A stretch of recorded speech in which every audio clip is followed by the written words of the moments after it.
When I first heard this from my client, I'll be honest, I didn't believe him. I just thought, well, this must be, a mistake. There's no way they would assign her uncle to be the investigator. And he's like, I'm telling you, I've been on fishing trips with him. I've seen him at cookouts. It's her uncle. And I kept thinking, this is the craziest thing I ever heard. There's things we typically put in place to maintain the integrity of our legal system, right? Well, Chris, I'll be honest with you. There was no investigation. And I know that sounds crazy, but there literally was no investigation. They had no evidence that he was ever at the crime scene. The ex-wife had a warrant that wasn't executed on. Her uncle was the lead investigator. And now the prosecutor is going to put this lead investigator on the stand and not ask him any questions. Then the judge is going to shut you down. I think a part of the jury had to be saying they're all in on it. I was a little emotional in the closing because, I told them this is the part I'm supposed to tell you, that no matter what you come up with, that my client got a fair trial and this is a fair system, but I can't tell you those things today.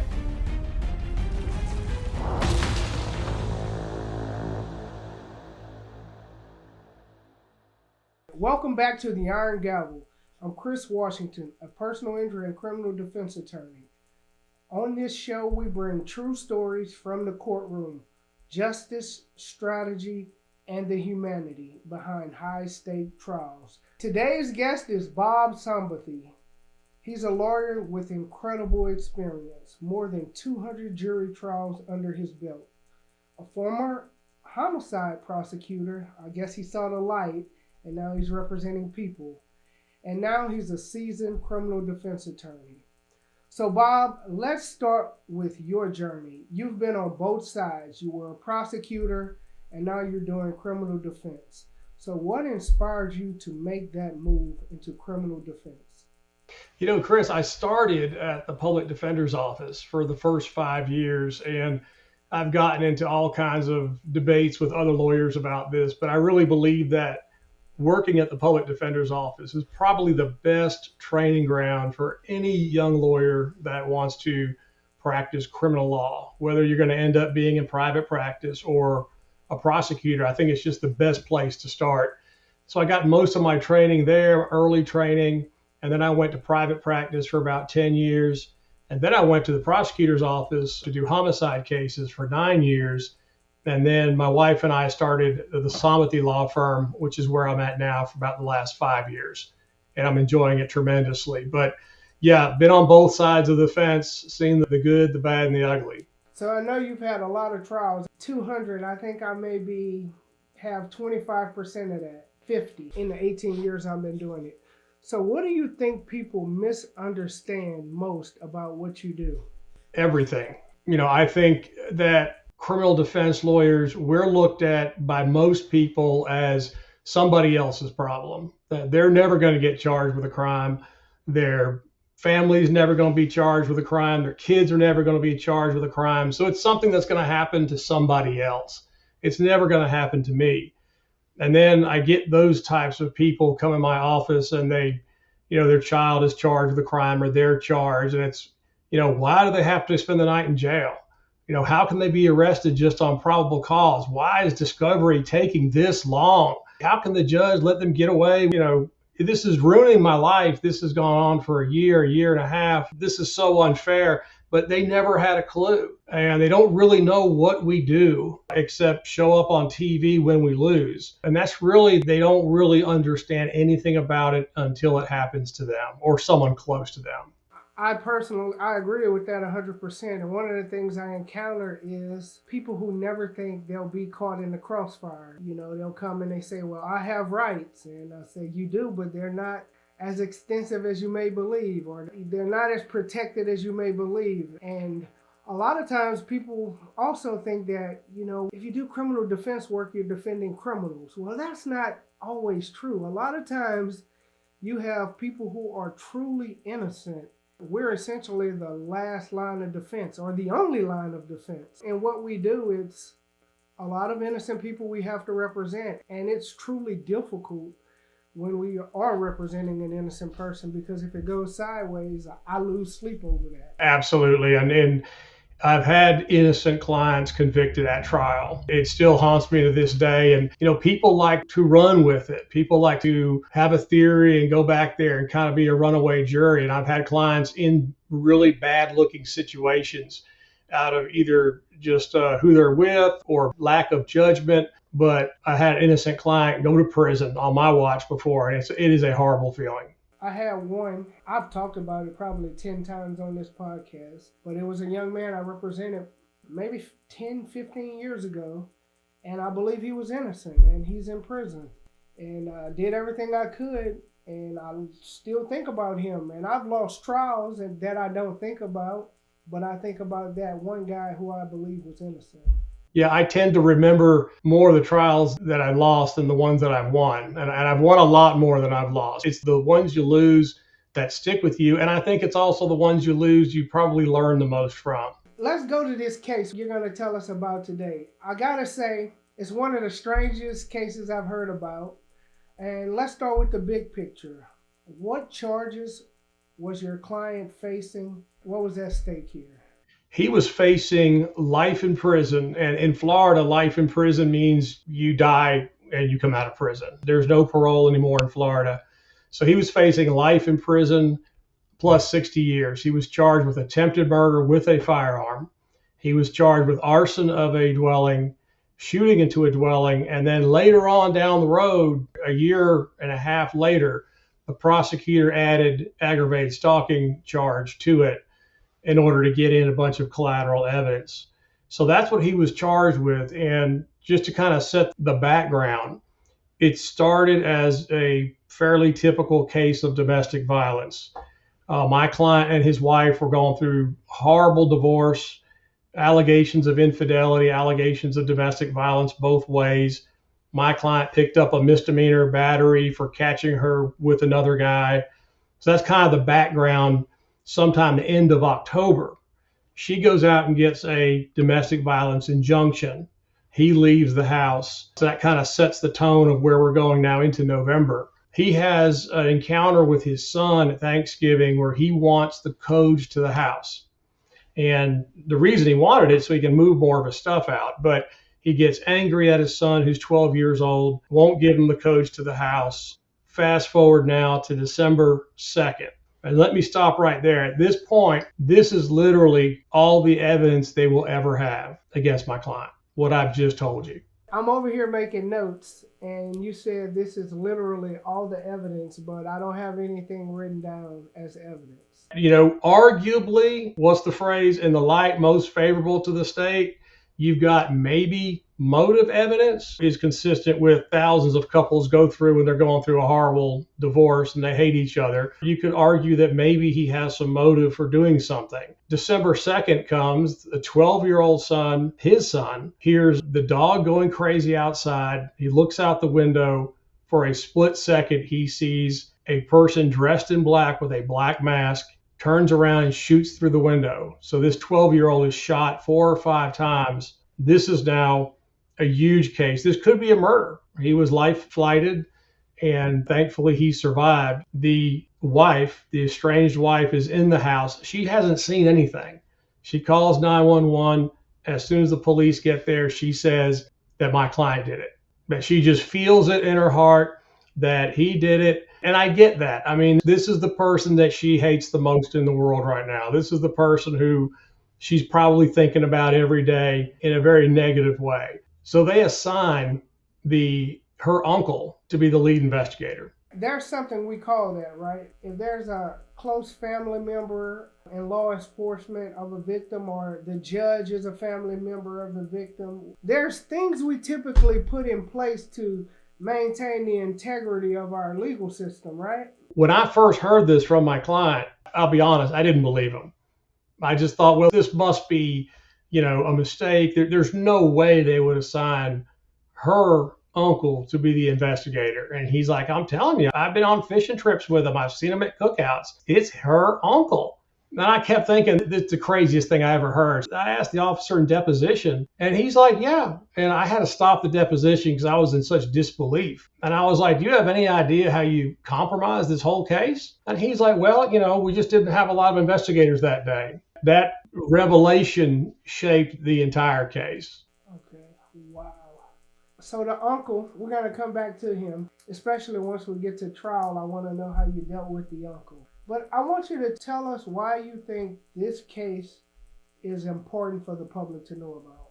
This is a classic example, the best example I've ever seen in 32 years of doing the criminal defense and criminal law in general, of why criminal investigations have protocols and have procedures, and you follow the facts. You gather the information, you get the evidence, and you let the evidence dictate where it goes. It never happened in this case. This case started at the end.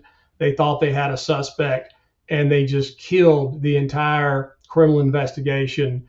And a man is on trial sitting in front of a jury for his life because of nothing more than his relationship with his wife and his relationship with his kids. And this is a great example of why you just can't do an investigation that way. So let's back up and get a little bit of insight into your client. How did he find you, and what was his most emotional state when he first came to see you? I went and saw him in the jail at the request of his family, who contacted me from Pensacola.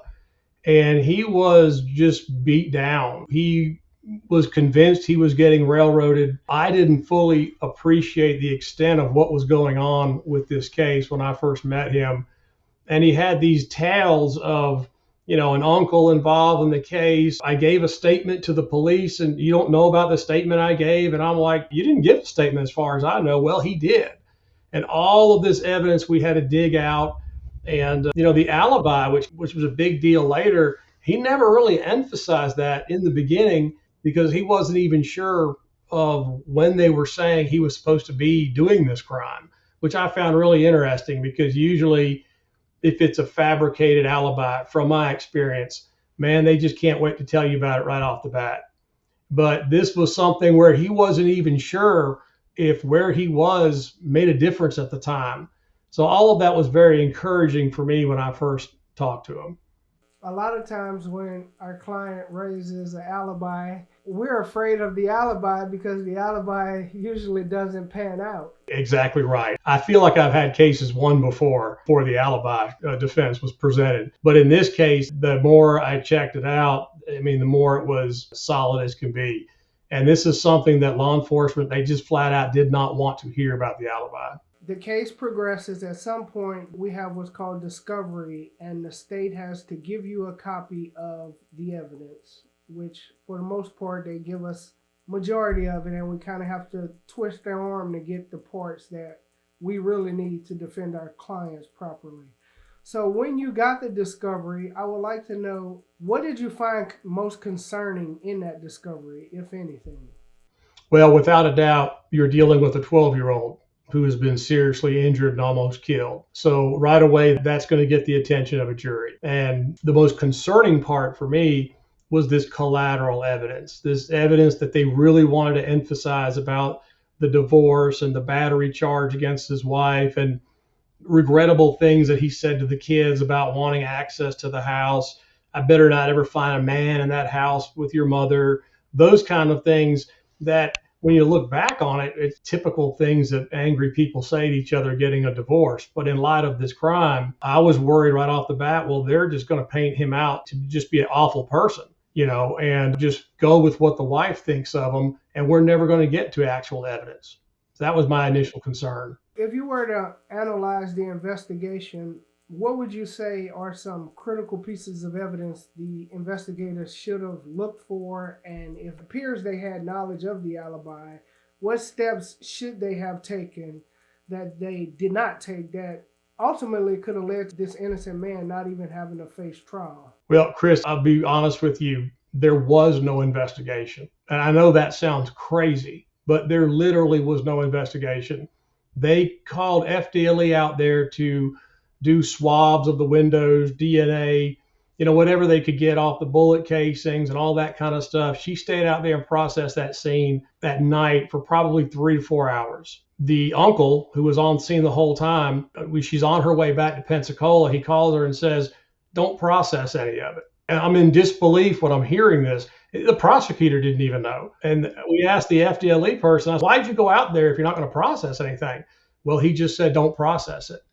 And then he gets an arson investigator out there because the corner of the house, someone tried to set a fire, but it just didn't take. He goes out there and he admits to the jury the only law enforcement officer out at the scene by the time he got out there was the uncle. And he tells the arson investigator, we already know who did it. We already have our guy. So the arson investigator kind of does a half-assed job of it. He basically smells the gasoline that he thinks was used and said it had a really funny odor to it, like it was really old gasoline. And that's basically his whole conclusion. Well, we look at the crime scene photos, and there's these 2-gallon jugs of gasoline on the back deck of the residence, in the shed of the residence. And I asked him, I said, well, did you go up to any of these gasoline, smell the gas? Maybe you could smell something consistent with what was used? He said, no. I said, well, did you ask for the gas to be swabbed or checked? He said, no, I didn't do any of that. So it tainted everything, and everyone got lazy and everybody stopped working the case. To the point of your question, they had a video across the street of the residence that a neighbor had, and they asked the neighbor, what was on your video? And the neighbor said, I couldn't make anything out. Okay. Well, I asked the officers at deposition, well, you went and looked at it, right? No one, not a single law enforcement officer goes to see a video of potentially the crime scene. And I asked the officer in deposition, well, how do you know the neighbor didn't do it? And, you just get these blank looks on their face. So not only did they not collect the video, they didn't even go watch it. And then they never searched my guy's residence where he was staying with his mom for black clothes or a black mask or a gun or anything. They didn't look for shoe impressions on the ground. They didn't do anything which would a normal investigation do. And probably the biggest piece of evidence, the alibi witness was a 5-star witness. He was a former Marine. He had a great job in Tallahassee. He told them right off the bat where my client was. And one of the officers noticed that a neighbor had a video, a Ring camera, and he could see the headlights of a car coming and then going. He didn't pay attention to the times. He didn't make a copy of the video. He didn't even secure the video. They wanted nothing to do with this alibi defense. So, Bob, I got to backtrack because when we asked about evidence, what the public may not know, there's 2 kinds of evidence, right? There's inculpatory evidence, which would suggest our client did it. Then there's exculpatory evidence, which would suggest our clients are innocent. Well, what law enforcement is supposed to do is gather both, right? Either evidence to show this man did it or evidence to show this man is innocent. And in your case, the alibi, these cameras, the Ring camera, all of that is either inculpatory or exculpatory evidence, which in this case it appears it would have been exculpatory evidence, which would have proven your guy didn't do it, which would have saved him from sitting in jail, having to hire a lawyer, having to go to trial. I hate to say it, but this happens more often than the public is willing to accept. And I know why. There's a psychological principle that talks about we all want to believe we live in a safer world than we actually do. And this just sounds like terrible police work that had an innocent man facing a terrible trial. It's not fun. It's not fun for the lawyer. So I could imagine it's never fun for the defense. I want to jump to your client's statement, though, because typically we instruct our clients don't talk to police, especially without a lawyer. You came in after your client had already given a statement. Tell us about that. He was actually on his way to see his son at the hospital, and he got pulled over by law enforcement maybe 2.5 hours after the shooting. He goes to his hometown Chattahoochee Police Department. They're holding him for Calhoun County, and he waives his rights, and he's still in his work clothes from working the city of Chattahoochee road crew with the fluorescent sleeves on his shirt. Okay, so he's still dressed for work, and he doesn't realize that he's a suspect. They're just asking him normal questions. In his mind, you can tell he's thinking they're trying to catch him for violating the injunction. Were you in Bluntstown today? Were you And that's where he thinks they're going because his wife has relatives in law enforcement. And he's just answering the questions. And what I loved about his statement was he never jumps right to being in Sneads, Florida at the time of this shooting. He forgets to even mention it. He just talks about his regular day. And they sort of have to go back and ask him about it. And then he mentions where he was and who he was with. They don't tell him what time the shooting happened. And I love that in his statement because, like you say, when someone's fabricating an alibi, they just can't wait to get it out. And they really have to pull it out of him. And his times weren't even great. He was kind of estimating when he was there and when he wasn't there. And this comes up later with the phone evidence to nail down exactly, what the times were. But he's just answering questions. He's wondering, well, who cares where I was at whatever time? So it was a great statement. And Chattahoochee police, when he's done giving his statement, they release him. So that says a lot about the quality of his statement, a statement which in the end the state did not play. Since we're on the statement, his statement was essentially he had an alibi that was provable, and there was an alibi witness, correct? Yes. But the state didn't have to rely on that witness alone. They also had cell phone data, right? Did they do a dump of his cell phone, or they got the records from the provider? They got the records from the provider. They did not do a Cellbrite dump on his phone. Initially, they kind of blew off the alibi witness because the alibi witness himself, wasn't looking at the clock and he wasn't exactly sure of the time frame, which again, to me, shows that we're talking about people who are being truthful, because when you fake an alibi, man, your times, you got the times down to the minute. So they took his statement and they wiggled it around and said, well, he's not 100% sure, so we'll just ignore it. So the their own phone expert that they finally found one a year after the investigation, she was an incredible witness and kind of blew their case wide open. But, getting back to your point about how could this even go to trial, they had no evidence that he was ever at the crime scene. But I think that the prosecutor and I think the judge to some extent got a little caught up in all of this motive evidence. You could have all kinds of evidence for one element, but it doesn't replace the fact that you have zero evidence for another element. And I think it should have been C4 dismissed and it should have been granted a judgment of acquittal, and it was not. So let's go to the trial. I know we kind of discussed parts of the trial or what the witnesses said. You gather all of this, you learn all of this before trial, right? You learn about the alibi, you learn about your client's statement, you learn about the cell phone report. You learn all of this in discovery before trial, correct? Yes. In jury selection, we can't talk about the facts of our case, but we can talk about the issues in our case. I'm assuming it's like that in Florida. It is. All right, so with what you learned pre-trial, how does that impact your jury selection? My biggest concern going into jury selection was all of this collateral evidence and what they would think of it. But even a bigger concern, I was in a really small town where probably 80% of the folks on the jury panel either worked in the prison or knew someone who works in the prison or knew law enforcement. And, as you know, Chris, jury selection is kind of more of an art than a science. And I don't think people are 100% honest in jury selection. Who wants to talk about stuff in front of all these other people about how they really feel? So, I danced around a lot of issues and in the state's burden and all that kind of stuff. But the main thing I had to deal with was a lot of the jurors knew my client. That's always scary. Well, he's been there, most of his life. So it's always dangerous to follow that up. How you know him. It turned out he was a football coach and coached, kind of little league football. One young lady knew him when he worked at the grocery store. And that was, you get with your client and you're like, do you remember her? Is it good? Is it bad? And he's like, I don't remember her at all. I said, well, what were you like when you worked in the grocery store? I need to know.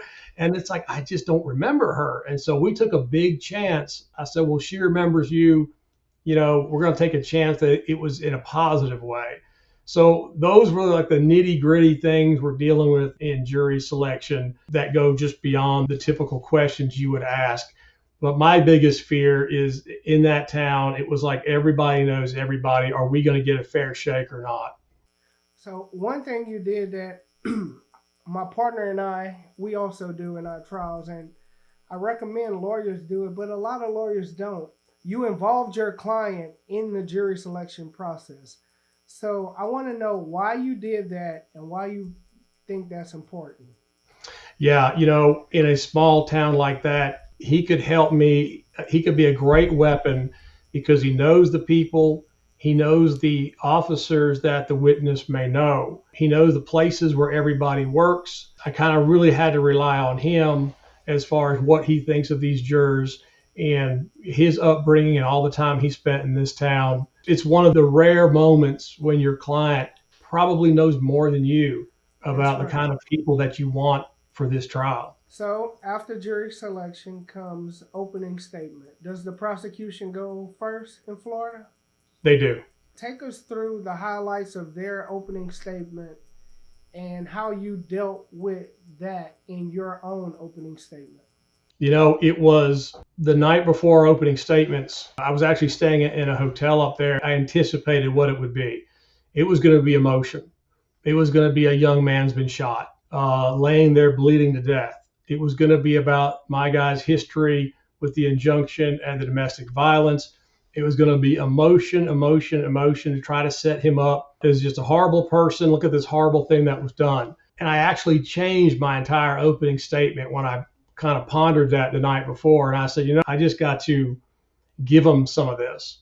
I can't fight on every single issue because credibility is the most important thing to a jury. I said, I can't minimize what happened to the child. And so my opening statement, I just, agreed with half of his opening statement. This was a terrible crime. This is awful what happened to the child. And I get it. They think it was him right off the bat because of the horrible divorce they were going through. And it's understandable. It is not their fault. And I immediately then turned to the law enforcement and their investigation. That law enforcement can't get caught up with that emotion. They've got to do a fair investigation. They've got to be unbiased. And so that's the change I made right before opening, because originally I was going to attack every single thing in the case. But I think looking back on it, I made the right decision because there's some things that if you start attacking, things that you can't defeat, you're going to lose credibility. And a lot of times I always tell people when we actually go to trial, if you ask me what are the witnesses going to say, I can probably estimate 75% of what they're going to say at most. So you don't want to oversell or overcommit to anything in your opening statement. You're right, Chris. There's always going to be at least one surprise in every trial, at least one. Not the Perry Mason Law and Order surprises that people expect to see. Those typically don't happen in real life, but sometimes they do. But for the most part, there's always something you learn or hear for the first time at trial. That's right. So after the opening statements, the prosecution gets to put on their case in chief, right? Call all of their witnesses. That's right. We don't have to go through all of their witnesses, but I would like to know, or I would like you to pull key moments from their key witnesses. All the testimony went pretty much as I expected. His kids got up there and testified about what happened that night. The prosecutor kind of wanted to lay out the horror of the injuries and the shooting. And then he put the ex-wife up there. And I knew she was going to possibly cause a mistrial because she really wanted to lay in on him and all the things that he's done for their 15 years of marriage. But it wasn't too bad. I was able to bring up some stuff that I think the jury saw, her uncle, for one thing, being the investigator, and the fact that this was not a fair investigation. She actually had a warrant put out for her arrest that has been out there for almost a year, because when my guy was in jail, she went on his property and basically stole his car. She claimed it's marital property, but there was a warrant out for her arrest that magically got taken care of and withdrawn 1 week before this trial. And the jurors did not like that. And it kind of ended up putting her in a different light than when she first testified that, hey, this was horrible what happened to her. But man, she's really got it out for her ex husband. And it looks like she's getting a lot of favorable treatment from law enforcement. And when she decided he did it, it kind of explains why they decided the investigation was over. So she was an important witness. But I would say the two biggest surprises on the state's case was they did not put their lead investigator, the uncle, on the stand to talk about the investigation. They only put him on the stand for one simple evidence question. Well, I tried to cross him, but the judge stopped me because he didn't talk about the whole investigation. That was an interesting twist because now they're trying to force me to put him on in my case. And as you know, it's a lot more fun to cross somebody than it is to direct them, especially if they're a hostile witness. Just so I'm clear, here in Louisiana, our cross is wide open. So even if the prosecution doesn't ask them about a particular subject matter, I have wide latitude with what I get to ask. I can ask about everything in my cross. And you're saying there in Florida, you guys are kind of limited? Yeah, if it's outside the scope of what they testified to, you usually can't go there. Now, there are exceptions for bias and things like that.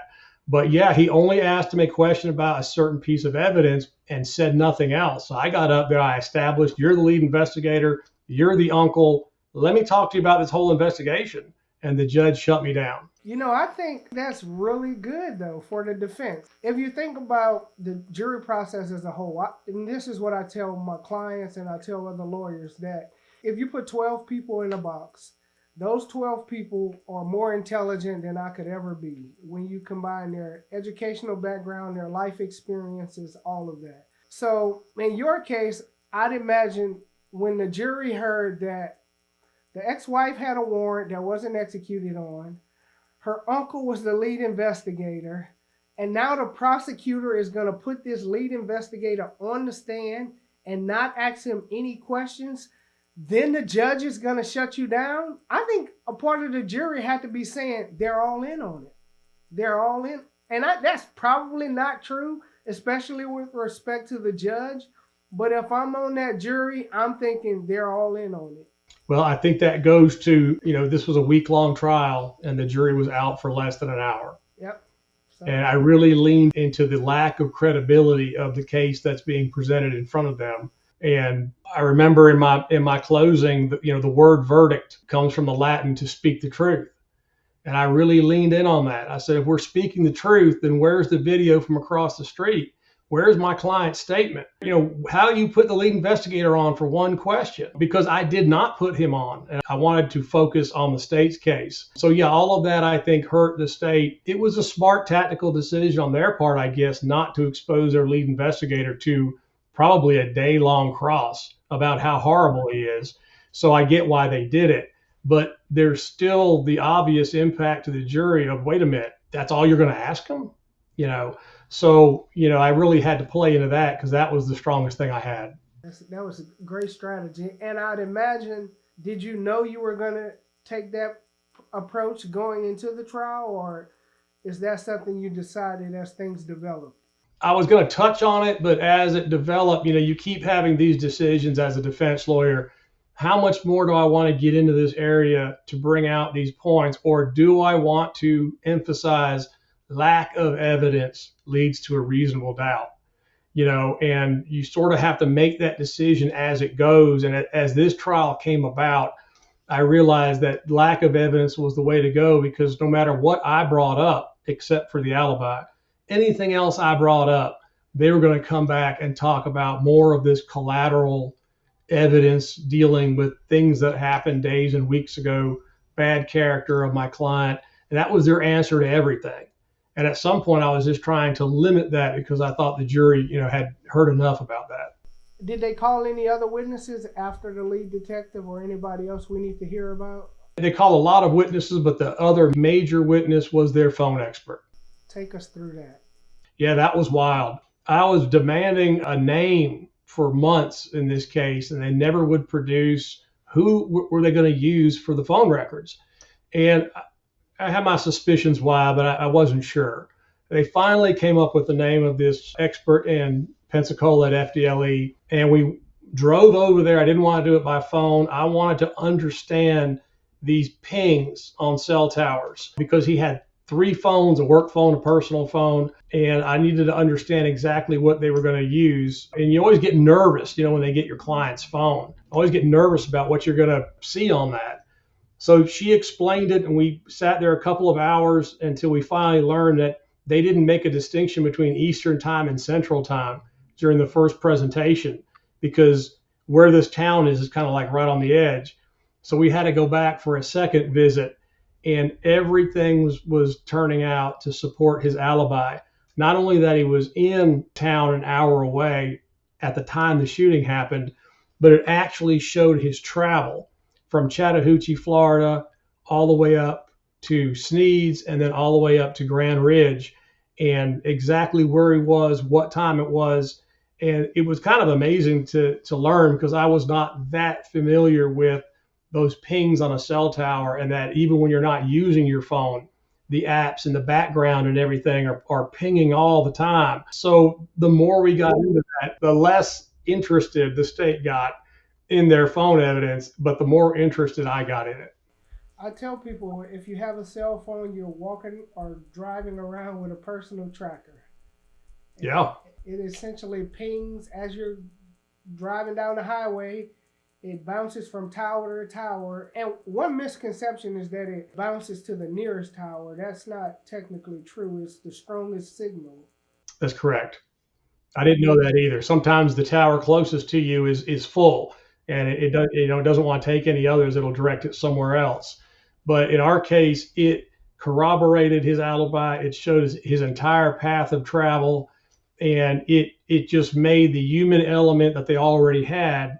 Now you get bolstered by this scientific evidence, and that was one of my arguments to the jury. This is scientific evidence. You can't intimidate it. It's always going to be the same. This data will never change.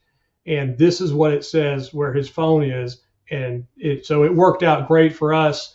And I think it was a pivotal moment because the jury wasn't quite understanding why I was doing this to their witness. Like clearly it helped my case and didn't help the state at all. So after that witness, did you call anybody or you just crossed their cell phone expert? I called a couple of witnesses. I called his other son who received an Xbox message from the 12-year-old in this case.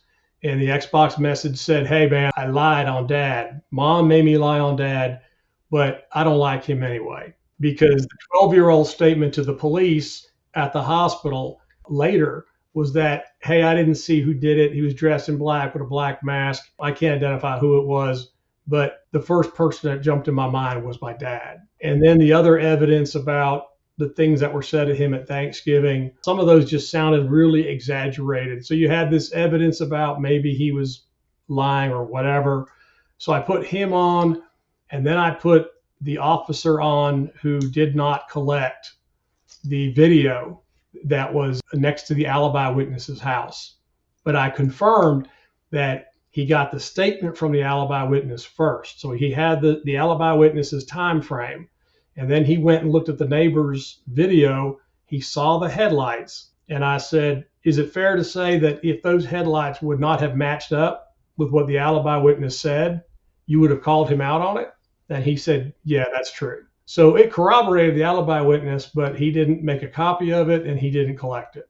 Did you not call the alibi witness? Oh, absolutely. I forgot, of course. He was our best witness, and he went through the time frames, and he went through how he told the officer when they came back to his house, "Hey, I do remember now the exact time he got here because he called me." And he called me just real quick and said, "Hey man, I'm outside," because the lights were off at the residence. So we were able to get that out. And sure enough, in the phone evidence, it had a 7-second phone call at the exact time that he said it would. So he had it on his phone. He offered it to law enforcement and they didn't want it. So there's this saying, I'm sure you've heard it: to a man with a hammer, everything looks like a nail.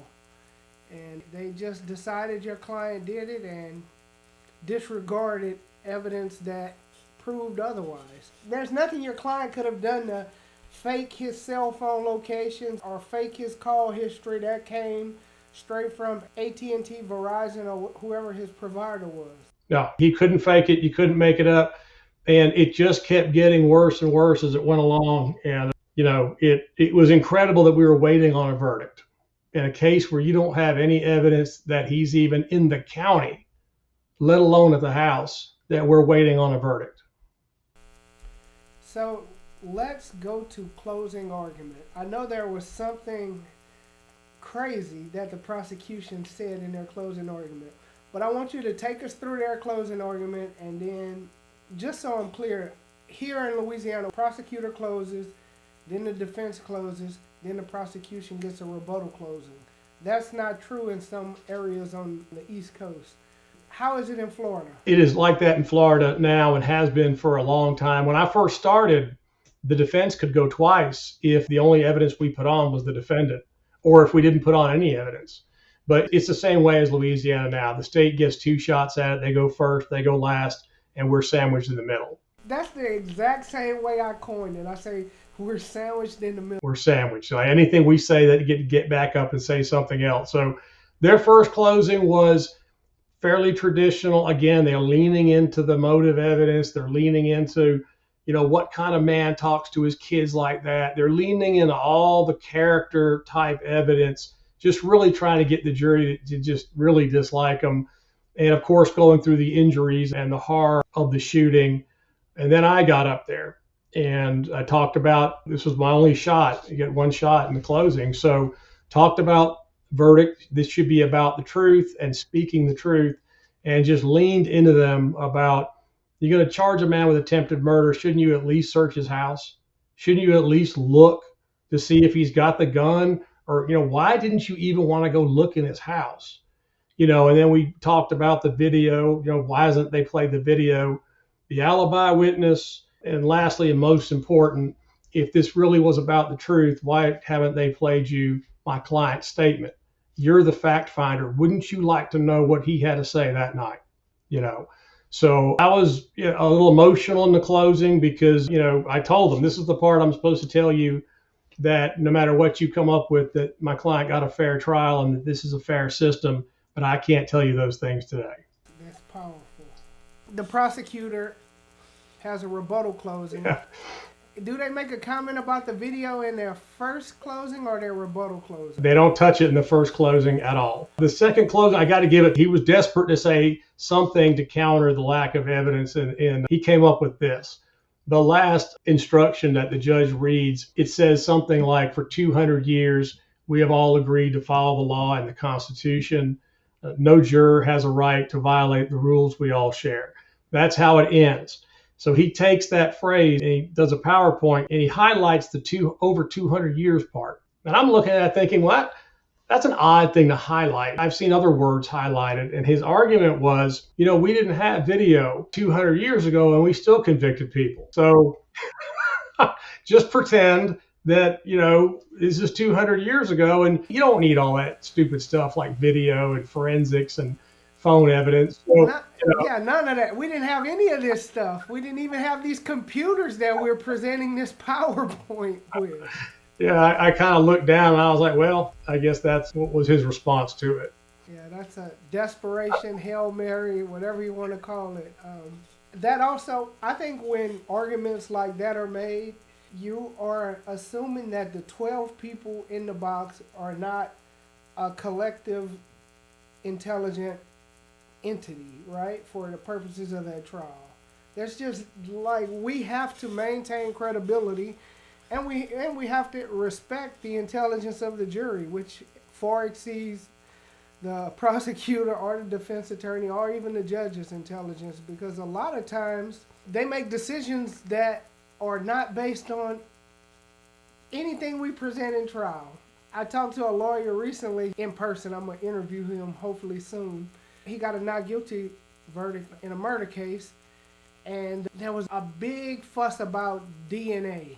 And after the trial, he had a conversation with the foreman, and the foreman said, the fact that your client's DNA wasn't present didn't matter to us. If his DNA would have been present, we would have held that against him. He said, we found your client not guilty because we just didn't believe the eyewitness.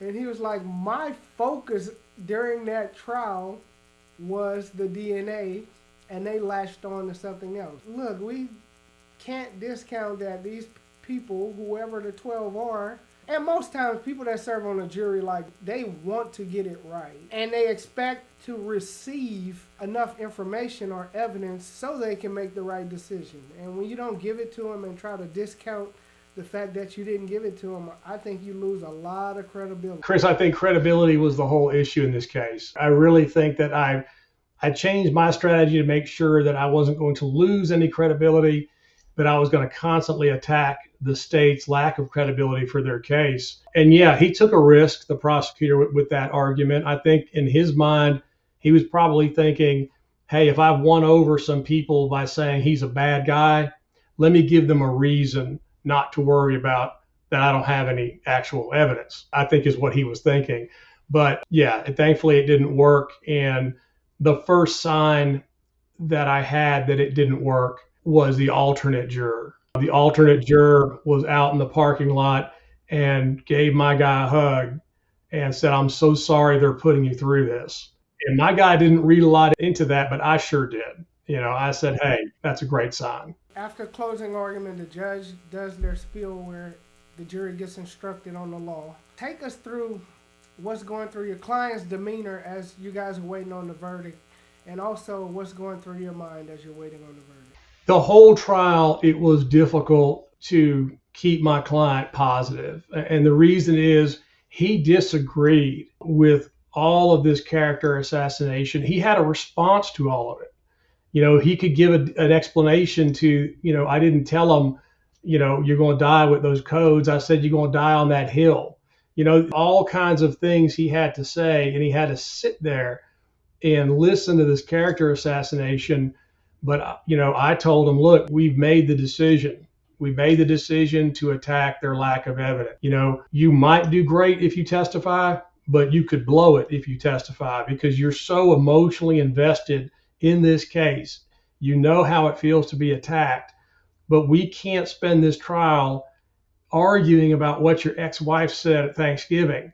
That it's going to go down a road that doesn't lead to an acquittal. So he had to sit there and, just take it the whole trial.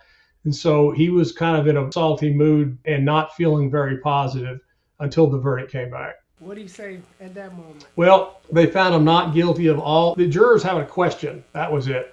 The question was on the aggravated stalking count, if we decide he was not there on December 2nd, is the aggravated stalking just that day or a broader time frame?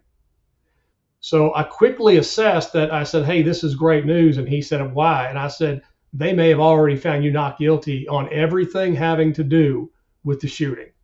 And now they just want to know on the ag stalking, are you talking about, the entire time frame since the injunction or just that day? And the judge gave them the charging document to look at, which had a big time frame from the moment of the injunction was issued. It was about a 3-week period.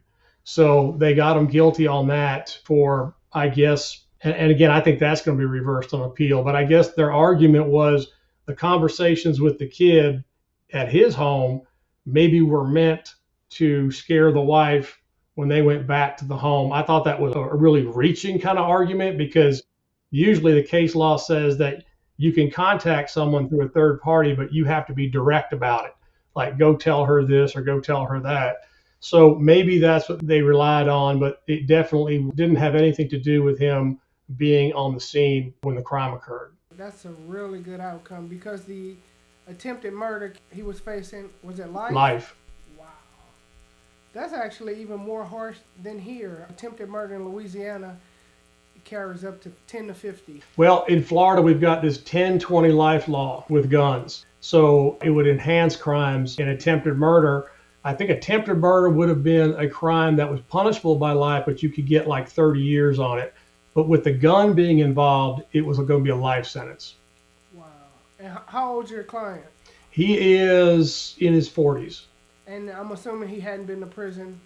He has never been, he had no record whatsoever before all this mess came Wow. up. So he's clearly not the kind of person who deserved to be in prison, not the kind of person who would fare well in prison, I would imagine. This was great. Now, he did the aggravated stalking. What happened with that as far as sentencing and appeal? The judge gave him 30 months in prison. He had 9 months credit. Then in Florida, you have to do 85% of your time. So he's going to do some time on it, which of course he's not happy about, but he's grateful he's not looking at life. And, we're going to file our appeal on the ag stalking count. I sincerely believe you saved his life. I tell people, actually, usually my kids. So I have 6 boys and a girl. Good. But That's busy. I'm always telling them because they'll ask, like, especially the young ones. I think right now, the only one who might be a lawyer is my daughter, and maybe some of the younger ones. But the younger ones are always asking me, what do I do? And I tell them, what lawyers do is kind of like what doctors do. We save lives.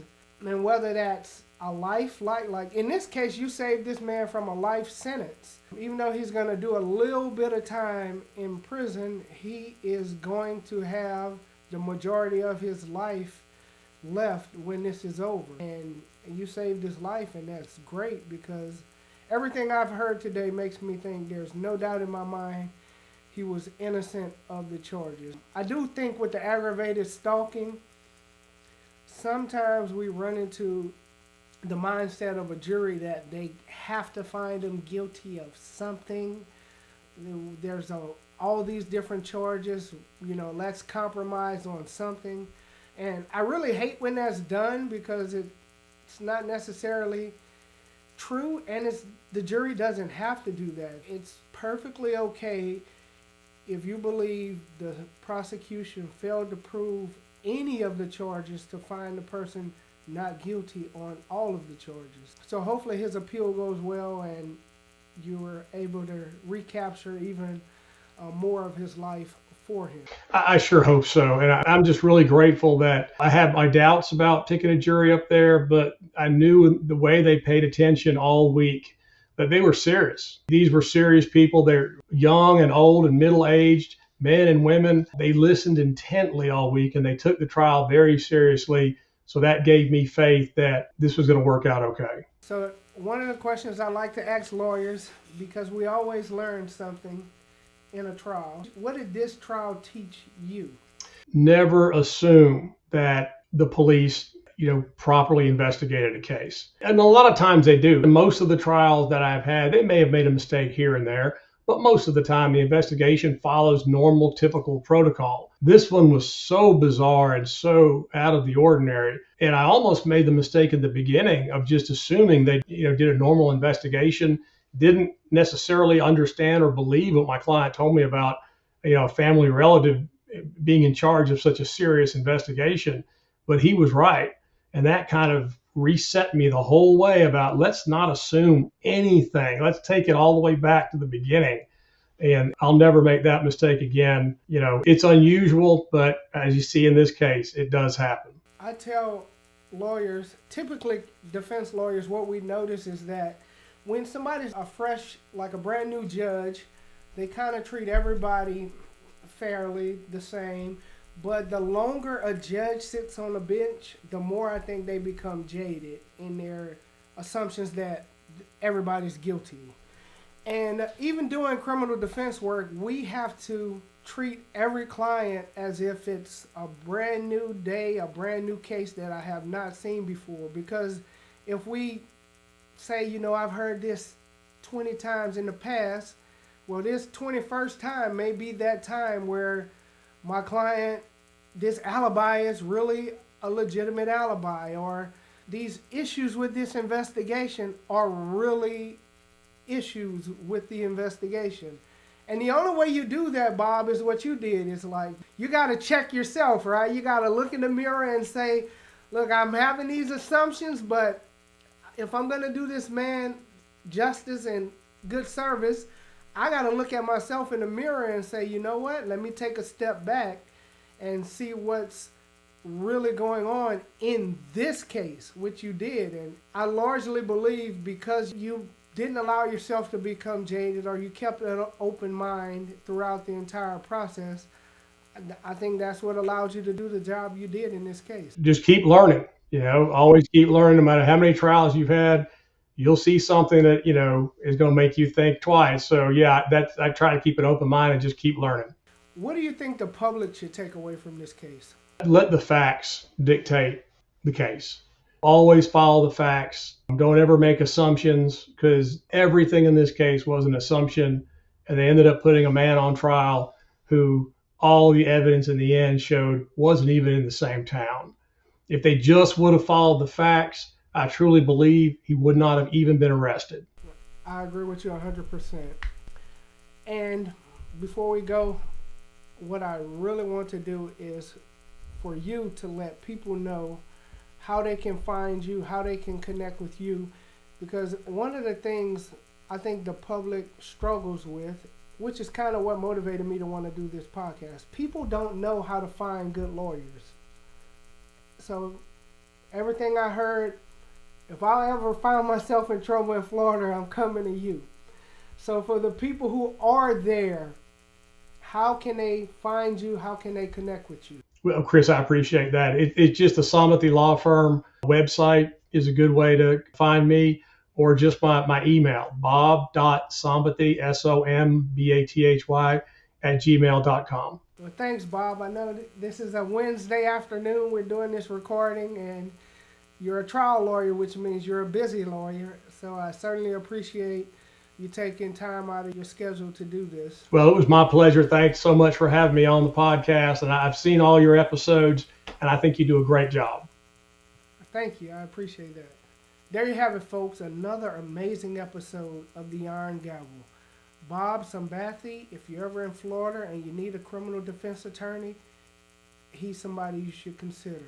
He fought from day one to get his client justice, which he was able to do. Stay tuned. There will be more great episodes.